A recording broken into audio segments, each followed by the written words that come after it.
Okay. Hi. Uh, so welcome everyone. So today's Friday Bit consists of two parts, and the first is Larry Sing's CS talk, and then it's Catherine Lee's Geo talk. So after each talk, the lecturer will post a homework problem at a channel called Massive in the YE Discord. Make sure to check this channel often. We have more weekly practice problems and solution videos at the various levels posted there. And now let's have Larry C start. Okay, so I am Larry Xing. As you might have seen, I do a lot of competitive programming and also math. I made USICO finalist last year, among other things. And today I'm going to be talking about some really interesting computer algorithms. Most specifically, I'm going to be talking about graphs. Yeah, today we're going to be talking about graphs and various ways to manipulate graphs to efficiently calculate um, very common quantities. So first of all, what is a graph? Well, a graph is like most formally a collection of vertices and edges where each edge connects two nodes. However, this kind of a definition isn't very intuitive to think about.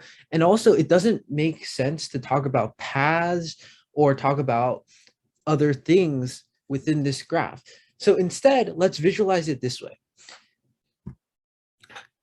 You have a collection of cities and there's a road connecting city A to city B. And you have a collection of these roads. And now it makes more sense to say, oh, there's a path from one city to another city because you can take those roads in succession and eventually you'll move from city A to some intermediate cities all the way to city B. So this kind of visualization helps you in a lot of graph problems where you're able to visualize how a shortest path or how a minimum spanning tree would work. And this visualization is often helpful even at the highest levels where instead of thinking about something as a graph, thinking about how to abstract the graph and gain observations based on different ways of viewing something can be extremely helpful. So yeah. Well, how do we represent a graph in code?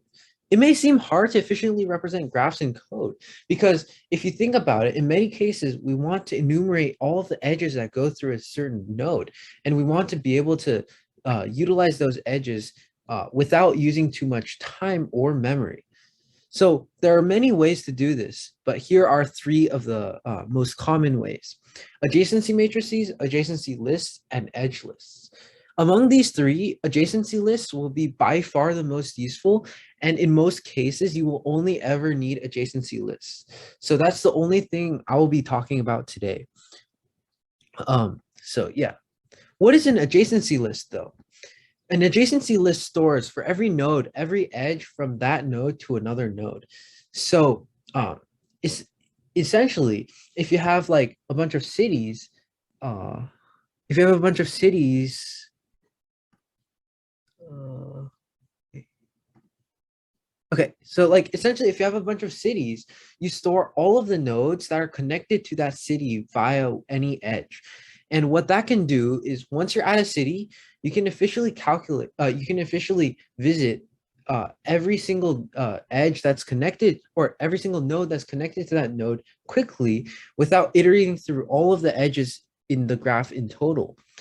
And something interesting about this is that because each edge only contributes to one memory to each endpoint, one at the first endpoint where you go from A to B, and one at the last endpoint where you go from B to A, this actually only takes O of the number of edges to store, which is extremely good. This also allows you to do a lot of different things, including many of the algorithms I will be describing later. So now there's some like basic things that we might think about. Like for example, we have n cities and m roads, and each road goes between two cities. Now, let's say we want to find, well, okay, how many roads are going through any given city? Or maybe for two cities, A and B, what is the shortest path going from city A to city B? Or maybe instead of finding the shortest path, what if we just want to know if cities A and B are connected? So like, what if we just want to what if we just want to figure out how many connected components there are? And in this case, a connected component is essentially a group of cities that are all connected, but not connected to anything else outside of the connected component. And how would we do this? Well, there are different algorithms for each of these. So let's go through these one by one. Let's start with problem one. For each city, we want to find the degree or the number of roads going to that city. Well, using an adjacency list, we can just query the size of the adjacency list at every single city, and we're done. And so this is a clever way of using an adjacency list to just directly find the answer. However, not every problem is going to be this simple. So you will sometimes need other algorithms to use adjacency lists to then find the answer. For example, let's consider problem two. This problem is much, much harder. So we have to learn how to traverse a graph in order to solve this. So to traverse a graph, we will use an algorithm called BFS. BFS is known as breadth first search, which is an algorithm that can allow you to find the shortest path in an unweighted graph. Well, how does this work? Well, the BFS stores a queue over all of the elements, all of the cities that you still need to process. So for example, if you still it's kind of like a to-do list in the sense that it's like you're adding all of these cities to like a queue, and it's like you still need to do those cities. And whenever you're processing one city, based on the edges that go out of that city, you might add new things to the adjacency list and or to the to-do list, and then you might remove that from the to-do list. And so the basic idea is that as long as you keep this to-do list, then you'll eventually visit all of the nodes that you can visit within the connected component. And so that helps you efficiently calculate which nodes are efficient to visit. Now we need to actually visit a city. So now that we have this queue, we can take the first element of the queue and then we visit that. And to visit that, what do? Well, we first mark the city as visited so that we don't visit it again. And then afterwards, we then add all of the unvisited cities adjacent to it to the queue. So for example, this would be like if you're processing a first task, and then that task would cause you to solve 5 other tasks, then you add those 5 other tasks to your to-do list and you get rid of the task that you've already accomplished. And so this is kind of what BFS is doing. You're visiting a city, you finish that task, but now you discover there are like a few more tasks that you need to do, and you add them to the end of your to-do list or your queue. And that'll help you be able to traverse everything in an orderly fashion. So now to find the distance, we just need to store the distance to each city in a separate array, like a dist array. And now every time we visit another city or we need to add the city to the queue, we can just mark the distance of that, we can just mark the distance of that city to be the distance of the previous city plus 1. And then each time we can do this, and eventually we'll be able to get the shortest path from any node A to every other node, not just the specified node B. So to find the answer, we would just query the distance array at the point B, and then we would find the answer for the shortest path from A to B. But generally, this method actually finds the shortest path from any node A, or from a node A to every single other node B within the connected component, which is actually extremely useful. Now let's talk about the third problem that I wanted to talk about. And this is finding the number of connected components. So for this problem, this is actually a very common problem, and there's actually a lot of different techniques that you can use to solve this problem. including the BFS that we learned earlier. But there are many other techniques that could be useful where BFS could not solve a problem. So I'll show you a couple of them. The first one is flood fill or DFS. And the second one is DSU or disjoint set union. So let's first talk about flood fill. The idea behind flood fill is that you will use a DFS to try to visit every single city. And the way you would do that is instead of storing every node we still need to visit in a queue, like remember when we stored a to-do list containing every single city we still needed to visit. Well, another way of doing all of those tasks is you reach a task and you see all of the tasks that you still need to do. And instead of putting all of those tasks into a to-do list, we instead immediately do each task as soon as we can. So as soon as we finish the first task, we go to the first task that it leads to, and then we keep going down the rabbit hole until there are no more tasks left. And now we backtrack up the path that we took until there's another path that we still have to do, and then we keep going. So essentially recursively visits every node. And it uses the same thing except with recursion. So every time you're visiting the node, and then you're recursively visiting the each node that it can lead to. And this is actually this is a very effective way and also very easy to implement way of being able to traverse every node within the graph. And just a side note, like I'll be using city, node, vertex, and those kinds of things like interchangeably because they essentially represent the same thing within our graph. So now that we have our DFS, what you can notice is that if two nodes are in a different connected component, a DFS will never traverse through both of those nodes. So when we're running a DFS, we can add one to our answer if the node we're currently at is not visited, and then we run a DFS through that node, and then that'll cover all of the nodes within its connected component. So now that it's covered every single node within its connected component, we can essentially remove that connected component because all of those nodes are visited already. And then we go to the next node that isn't visited. And then we add one to our answer, and then we visit it with a DFS, and then we keep doing that. And eventually that'll allow us to figure out what the number of connected components is. Yeah, and this is actually a pretty neat method of doing this. In fact, this can be used on many graphs, maybe even it doesn't look like a graph. For example, if you have a grid and you wanted to find the number of connected components inside a grid, you can actually turn the grid into a graph, and you can use this method to solve it on the graph. In addition to this, this method actually allows you to calculate many very, very interesting properties of those connected components. For example, in a connected component, you might have many strange properties that you want to calculate. Like, for example, you might want to color every single node, or you might want to do something else with all of those, all of the vertices within that connected component.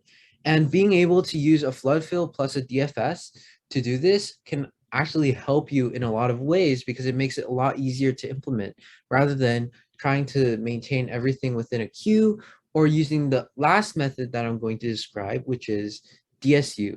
DSU is probably by far the most complicated data structure, I guess, within this. So I'll try to explain it as briefly and as clearly as I can. So DSU is a really cool data structure. And in fact, using a DSU, we don't actually need to even store the graph using adjacency lists. So the idea is that, let's say you wanted to naively create a data structure where every single node is contained, like every single node or every single connected component has a special node, and every single node will go towards that special node, will point towards that special node. So every node will have a parent, and then you go to a parent, and then a parent, and parent, and parent. And once you reach a special node, you stop taking the parent and return that parent. And it's actually pretty easy to see that if we create such a data structure, then the number of distinct parents or the number of distinct parents is the number of connected components within the DSU. So how would we do this? Well, if we naively do this, it'll clearly take O of n just to query what the parent is. And this is way too slow. So we need to find some way of speeding this up. And so now we want to optimize this. And there are many different optimizations, but there are two of them that are extremely important, and that'll actually reduce your time complexity down extremely, like by a lot. And those two optimizations may seem to increase your speed by like decreasing the number of operations, but both of them seem like a heuristic that doesn't do anything. And I'll try to explain the intuition about why they work, but at the same time, the proof is extremely complicated, so I won't go too in depth. But essentially, the idea is the two optimizations are, let's say you're merging two components, right? So you'll notice that if you add an edge from the larger component to the smaller component, that's always going to be worse than adding an or making the, okay, if you make the larger component parent equal to the smaller component, then what happens is you're adding one to all of the number of operations within the larger component. But if you just add one to all of the operations within the smaller component instead, then that increases your time by much less. And in fact, if you think about it like that, then it's clear that this optimization will reduce the amount of operations that you do. But it seems that it'll be ineffectual because it seems like it's not doing that much, right? But now if we actually take a step back and think about it something like this, right? So for each node, let's think about how many times it's merged into another node. So if the node is within the larger component, it stays the same. But if the node is in the smaller component, then it increases by 1. Well, when we merge the smaller component to the larger component and we're adding 1 to our answer, well, if you think about it, the larger the size of the component that it's in is doubling, because the larger component has at least as many nodes as within the smaller component. So every time you're adding 1 to the number of operations at that node, you're doubling the component size. And that means that because the maximum component size is O of n, then with this optimization alone, you would be able to reduce your time all the way down to n log n, which is good, but it's not the best we can achieve. And this is where the second optimization comes in. So this optimization actually makes a lot more sense as to why it would speed it up, but also is hard to calculate how much it speeds it up. So the idea is when you find the root, you don't care about the exact structure of the parents or anything like that. So once you find the root, you just set the parent equal to the root, which compresses the path every single time. And then what this does is this allows us to essentially create an extremely flat tree. And a flat tree is very good because that means that the number of operations that it takes for each node is minimal. However, this is also provably O of n log n, and it's much harder to prove this one, but essentially, if you consider the amount of times,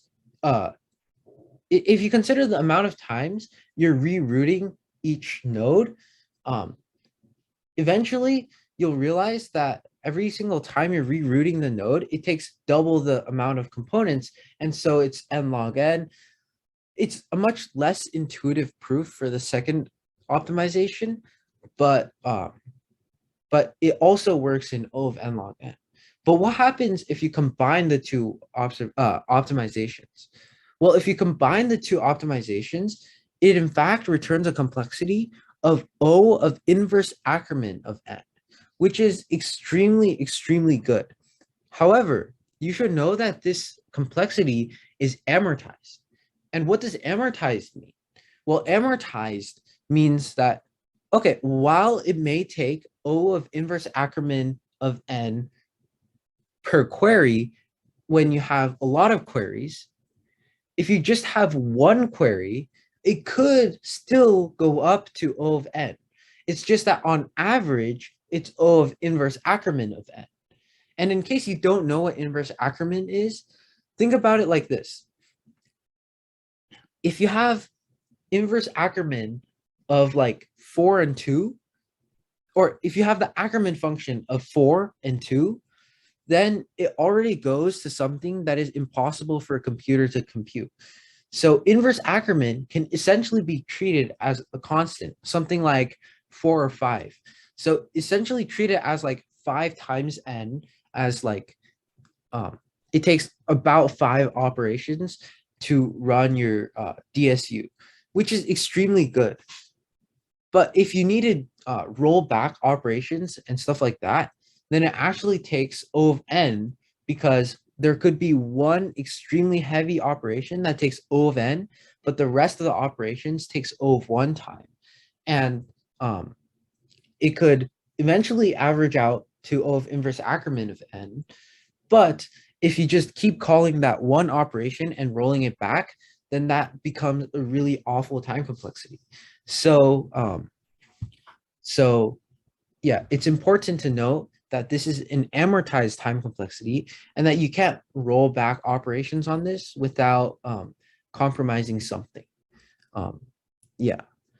So in the end, I haven't really explained how DSU will solve this problem, but essentially, once you join all of the components, so what you're gonna do is you're gonna start by initializing every node or every city into a different component, and then every time you reach an edge, you join the first endpoint and the last endpoint into one component, because now they're all connected. And now after you do that, you just need to query the number of components within the whole thing, which is essentially the same as querying the number of distinct values within an array. And you can do that with various techniques like sorting the array or anything like that. And then you'll be able to solve the problem. Yeah.